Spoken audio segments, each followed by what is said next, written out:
Abini ratir buku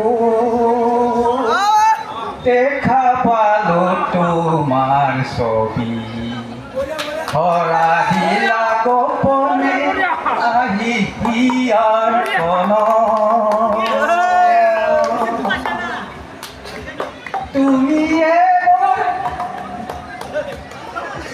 তুমি